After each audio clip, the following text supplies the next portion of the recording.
मेहमान का रिज़्क एक सच्चा वाक़या बयान किया जाता है कि किसी गांव में एक साहब का अपनी बीवी से झगड़ा हो गया। अभी झगड़ा ख़त्म नहीं हुआ था कि इसी अस्थना में इनके घर मेहमान आ गया। खाविंद ने इसे अपने बैठक में बैठा दिया और बीवी से कहा कि फला रिश्तेदार मेहमान आया है, इसके लिए खाना बना लो। वो गुस्से में थी, कहने लगी, ना तुम्हारे लिए खाना है ना तुम्हारे मेहमान के लिए। वो बड़ा परेशान हुआ कि लड़ाई तो हमारी अपनी है, अगर रिश्तेदार को इस बात का पता चल गया तो खामखा खानदान में बात होगी और खवारी अलग से होगी। लिहाजा खामोशी से आकर मेहमान के पास चुपचाप बैठ गया। इतने में इसे ख्याल आ गया, चलो बीवी अगर रोटी नहीं पकाती तो सामने वाले हमारे हमसाए बहुत ही अच्छे लोग हैं, मैं इन्हें एक मेहमान का खाना पकाने के लिए कह देता हूँ।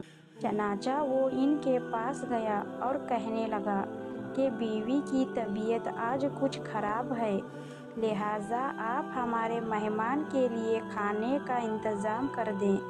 इन्होंने कहा, ठीक है। वो मुतमईन होकर मेहमान के पास आकर बैठ गया कि मेहमान को कम से कम खाना तो मिल जाएगा, जिससे मेरी इज्जत भी बच जाएगी। थोड़ी देर के बाद मेहमान ने कहा कि ज़रा ठंडा पानी तो ला दीजिए। वो उठा के घड़े का ठंडा पानी लाता हूँ। अंदर गया तो देखा कि बीवी तो ज़ारो कतार रो रही है।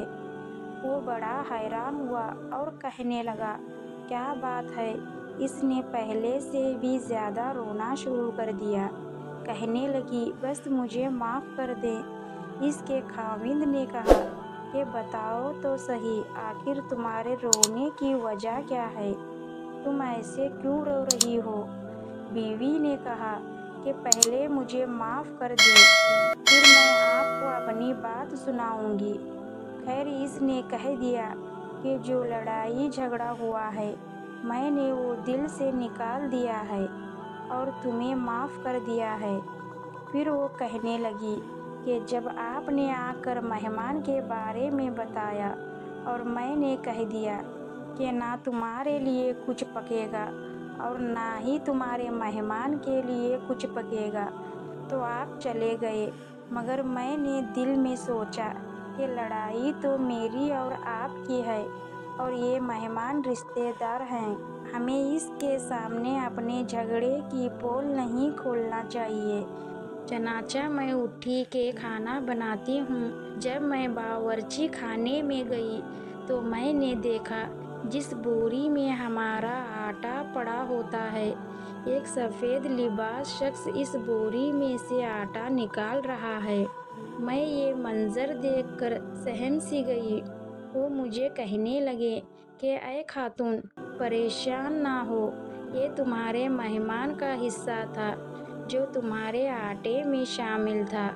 अब चनाचा ये हमसाये के घर में पकना है, इसीलिए वही आटा लेने के लिए मैं यहाँ आया हूँ। इस वाक़ये से साबित होता है कि मेहमान बाद में आता है, जब अल्लाह ताला इसका रिज़्क पहले भेज देता है।